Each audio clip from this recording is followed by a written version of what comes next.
I'm Mark Baer. You're watching the YourTown television program. I'm with Kierstyn Bachmann Berlin, Berlin Design.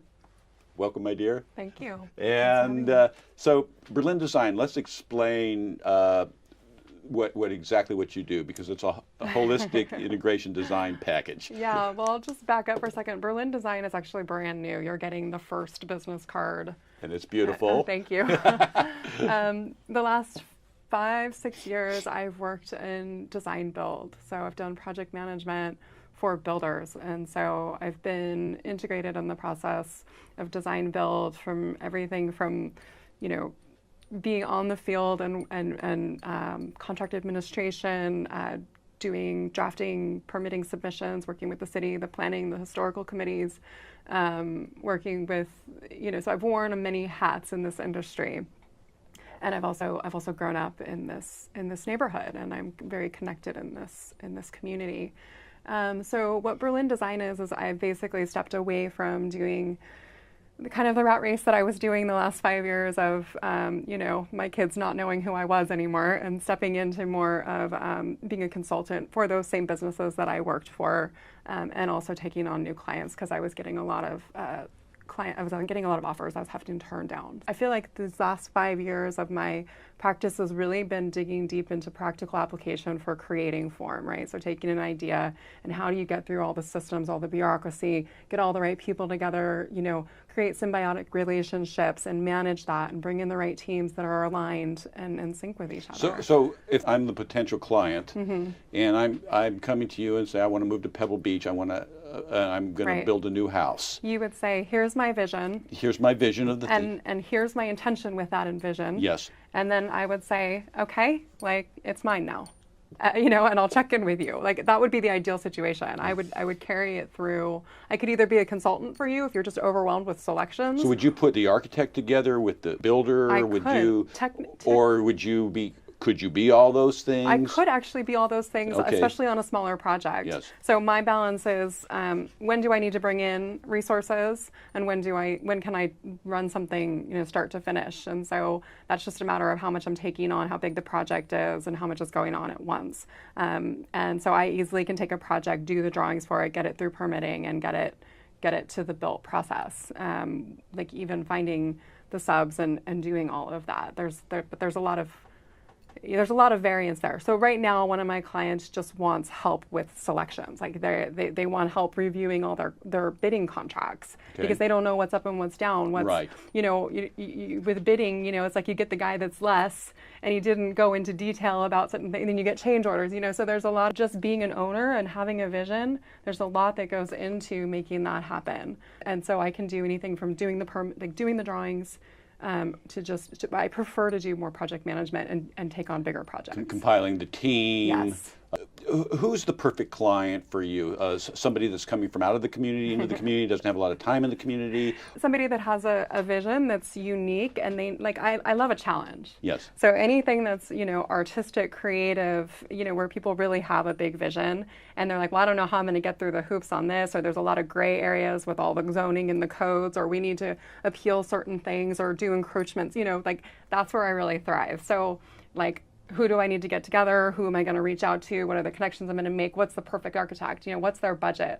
Am I going to bring in this guy? Am I going to bring in this guy? What's the level of service that they need? What's the level of how much do they need to be involved, right? So I'll consider all those things. My perfect client, and actually it's funny that you say that, because I have an opportunity to potentially do a project like this, and my perfect client would be actually a design that has to do with mixed use, and that has to do with integrating design with multiple properties and public spaces, and developing spiritual use integration with workspace integration with retail integration with residents and hospitality. So that would be kind of the like if I could think of one kind of awesome project that I would really thrive in as far as a challenge, is putting that team together and really focusing on pulling in. I'm good at integration, And so Berlin Design, and so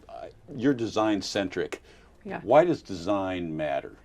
Because it does matter. It really matters. Well, I'll Yes. give you one example. When in the 50s, when we started developing the United States, we also developed the car, right? The car, we then started doing all of our urban planning based on cars. When you mean the United States, you're talking about the transportation system, Well, we're talking the the internet way that we system design cities, the way and that we cities. design communities. Yes. It's completely impacted our isolation factor psychologically. Right. Just that invention, right? And so designing around a car impacts an entire culture. It impacts an entire psychology of a culture. Right. So design matters. It matters a lot. And I got into, and I won't go into a tangent too much on this, but I got into kind of studying different cultures and how they incorporate spiritual energies, elements, directions, and what that means to each of those cultures. So I spent a lot of time studying how different ancient cultures especially have integrated the elements, the directions, and study the flow of how to keep a body balanced within its space and what that looks like in relationship to other things. And I think, as below, as above, so below, like as inside, we reflect it out. And so creating space impacts the self and the self impacts the space, right? And so that's really where my fascination is. My background, both my parents are psychologists. And so really I'm interested in what is a person's potential, what does that mean, and how do you access it? Like, that's really what I'm interested in. And that's really clear to me that involves personal work as well as social work, and design is just a context of that, right? Well, all I know is that before we move on, but I know that when you build a house, it's people's dream. Yes. People are in a very fragile, vulnerable state. It's very hard for people to look at a blueprint and really understand what that means. Right. And they don't understand change orders. As you mentioned, I don't want to even go into that. If you've been through a remodel before. I've been through all this. And it's probably the #1 cause of divorce. Yeah. And you have to be, on your end, you have to be a good listener. Yes. And a good guide. Right. Well, and that's at so many levels too, because you've got the community, you've got the city boards, you've got all the design review. You've got to be able to listen and integrate so many factors, and I think that is my skill set. And they're very opinionated. Yes. And this is a very difficult community to build in. Absolutely. And then all the things that, for instance, in Pebble Beach, the walls. But you can't have. You'll have to have these. Yeah. They have to be able to see the house. Design review. And it's a real pain in the ass if it's you. But then your neighbor builds this wall that's ugly, and then you understand. Then you're rallying on the other side. It's a very interesting fine balance here. Let's move on to the other side of the card, which is community palette. Right. And just break this down, and then we're going to get into fashion and what you're doing with fashion, and we're going to get into coming up in Sand City. So Community Palette is become a nonprofit. It started out as an event, and I won't go back too much into the story, but basically, Community Palette, the concept of the first event came from a design that I did in graduate school for architecture. So I was given a community property, and I was told to study it and come up with a community building that would function for the culture there. And so it was a really interesting process for me. And again, what came about was my fascination in how does a space cater to the potential of a culture and individuals, and how do we support each other? And so what that translated into was during the recession, I had an opportunity to, it was kind of a crazy course of events. I had the opportunity to create an event where I basically said, okay, I have this idea of a concept of a building. Right now I have this, I can't build this building, but I have this space that I can use. It's overlooking the ocean and it's beautiful, and I have this time right now that I can give to this. And so what I did in the first event was I literally, from the dump, built out a stage, created lighting from old bicycle tires, and created and pulled together 20 different artists in different mediums. And this was all just out of my pocket, and said, all the money that we raise, and I use social media in this as well. We had a ton of exposure to social media. I said, all the money that we raise goes to one community selected vendor in this conglomeration of artists and entrepreneurs. And so what I did was I created this space, And I took in everybody's dreams, what their visions were for their future. And then I put them together to support each other. And then they marketed off of each other. And then we raised money. And what happened was, long story short, the woman that won the event was Dominique Ann, who I pulled in as my fashion component because I have a large passion for fashion. And it had to be sustainable, it had to be upcycled, and it had to be artistic and amazing. And I had actually seen her work all around town. So again, what's her name again? Dominique Ann. Okay. Yes. Okay. And so she won that event and won, I think the first one, it was like $4,000 or $5,000, something like that, was what we could give her. But it was really cool because we used social media as part of the. So what did she do? What was her? Well, so she does two things. She's a designer. Okay. She makes clothing. Okay. And she has a fitness studio. Okay. She's a gyrotonic master trainer, among other things. And so it's her mission in life is to make people comfortable in their bodies, physically and in their clothing and all of that. And she does an amazing job of that. So we became fast friends, and these events that continued from there, this became a nonprofit. The events that happened with that, where there was always a fashion component, and Community Palette kind of started becoming known for these fashion shows that we would do. And I started becoming, people still ask me if I'm a fashion designer, and I haven't made anything since high school. Like, I don't make clothing, that's not what I do. So it's kind of this funny thing that I've become known in the community for. And so we have an event coming up in West End, at West End, the West End Celebration that we did in 2016, one of the last Community Palette events that we did. That will be another collaboration of artists' performances. Last year, Jason Van, I don't know if you're familiar with him, he was commissioned to do he does these huge human nests. And so he was looking for a space. So we kind of figured out, okay, well, I'll find you a space in Sand City, or I'll help you, whatever, with the city, because I'm on the board there. And so he then designed his nest to incorporate into the backdrop of our fashion show, which was a 30-foot huge piece of sculpture art, basically, that the models came out of. Wow. And all these things is like, they come together from these ideas, from these visions, from these things. It's like, the most rewarding part of everything that I do is like, I get these visions and then I step into a space 2 years later, whatever it is, and it's like, and there it is, right? Like that's the reward. So you're an impresario for big art. It sounds like what you're doing. Right. Yeah. Wow. Yeah. So we're recreating a show. They're never the same show. Mm-hmm. The shows, what I'm really good at is letting things formulate naturally. And really keeping a structure and keeping the management and making sure that we're keeping drama out and keeping the symbiotic relationships really kind of playing off each other.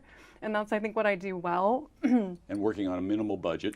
Right. Let's talk about that part of it. Because life's really easy with a lot of dough, but art's really tough when when the reality of the reality is that this year we're really blessed to have the city behind us and supporting us, which they always have at a very small level. But most of actually what I've had to do for Community Palette is fundraise, and so this one will be a little bit different. I kind of burnt out in that because I was doing all of the fundraising, all of the marketing, all of the website. I was doing I was building the stage. I was I was bringing the people together. I was showing. It was just too much. And I'm a single mom with 2 kids, and I work a 40-hour week. So it just got to the point where it wasn't balanced. So let's stop for 1 second. Yes.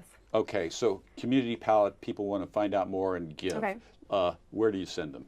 Well, there's a website, communitypalette.net. Communitypalette.net. Right. Okay. I got to stop the show sometimes just so they can stop and click on communitypalette.net. I'm sorry, communitypalette.org. Sorry. Communitypalette.org. Okay, right. Forget everything I rewind. Communitypalette.org. Okay, we can go on now. And probably the most active one that we interface with a lot is our Facebook page. Yes, okay. So you can see, I think almost all the events are on there if you dig in. Yeah. And so actually we're about to post an application call to artists for this next event. So we're working on that actively right now. Wow. Yeah. So what who are the artists that inspire you? What's the who are the geniuses that you look at? it's a constant evolution. Yeah. That's such a hard question, but I will say, Dominique has been a consistent artist in this, like when we first met, it was like, magic. It was like that, it was like the skies lit up and it was like, oh, I found you, She is incredibly inspiring. She's incredibly intelligent, incredibly creative. Based here? Yeah, she's in Sand City. Wow. Yeah, she's in Sand City. I love poetry, writing as far as just like overall art. I'm really just I'm really all over the place. I have to be honest. Like I can't pick one. But what I love is being inspired by people and what they're trying to create. And so that process of bringing in especially new talent or people that haven't quite exposed themselves yet, that's really where I love to kind of see what's in there, like what's potential is in there, and what is it that they haven't released yet. Like that's really what drives me into these kinds of events, is like finding those people and then bringing them together. That's so inspiring. So you're kind of it sounds like you're kind of wearing two sides of where you bring the project management skills, the design skills, the architecture skills, all the skills that you'd bring to your business, you're bringing to an that has a very functional aspect to it. Right, a house and or a development design this is very functional, and art itself is an abstraction. Right. But you're bringing the same skill set, the same tools to create something. To create an event or to create a house, it's all a manifestation of a vision. Yeah, it's a manifestation of a vision. Right. And one of the things that I always tell young people, the earlier you learn to manifest, the better. Yeah. And the art of manifesting. It is. It's a tricky thing. Well, the know that you can think it and do it. Yes. Think it, process, do it, and things are big, and the earlier that you can accomplish, the more confidence you have to know that you can think it, do it, and you can think it in your mind, and it can exist in the world. Well, and it's funny that you say that, and I'll just go on this real quick, but I think of the creative process is literally, it's like having a child. There's the gestation process, there's patience that goes into it, and then there's when it comes into the world, there's still this infancy stage where it's still super vulnerable, and you have to commit to the structure to support it, and at the same time you have to allow it to become its own entity. And I think buildings are that way, events are that way, the creation process is that way. Anyway, it's a fascinating process to me, and I love it. Well, thank you for being here. Thanks for inviting me. Okay, communitypalette.org. That's right. I'm going to repeat this and I'll cut this. So, communitypalette. I gotta love my editor. Communitypalette.org. Yeah. No, I'm going to do this one more time because I've got editing. Communitypalette.net. .org. Oh. Is it net? No, it's org. It's org. You tell me. Yeah, it's org. Okay. One more time. The audience will never see this. Okay. Communitypalette.org. Right. And then for you, Berlin Design. Yeah, and actually the website is Berlin Holistic Design. Berlin Holistic Design. So people can find you, see what you do. That's right. And this is going to be very exciting. Anyway, I'm Mark Baer. You're watching YourTown Television. I'm with Kierstyn Bachmann Berlin. Thank you. Thanks so much.